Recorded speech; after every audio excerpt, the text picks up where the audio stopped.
বিসমিল্লাহির রহমানির রহিম। আসসালামু আলাইকুম।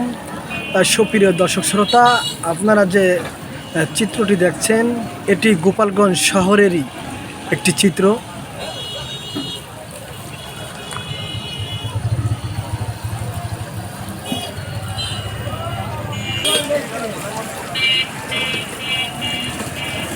যারা শুধু গোপালগঞ্জকে ভালোবাসেন তারাই আমার এই ভিডিওটি দেখে লাইক, কমেন্টস ও শেয়ার দিয়ে যাবেন।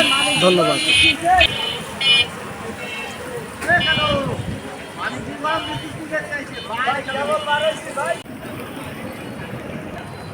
শহরের পাশ দিয়েই মাছ পয়েন্ট দিয়ে যে নদীটি প্রবাহিত হয়েছে সেই নদীটির একটি চিত্র আপনাদেরকে দেখানোর চেষ্টা করছি।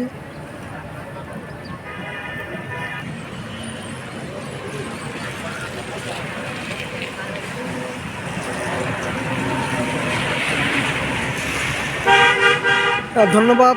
আপনারা সকলে সুস্থ থাকবেন, ভালো থাকবেন, সুন্দর থাকবেন, এই আশা কামনায় প্রত্যাশায় আজকের মতো বিদায় নিচ্ছি। আমি রায়হান মুন্সি জসিম।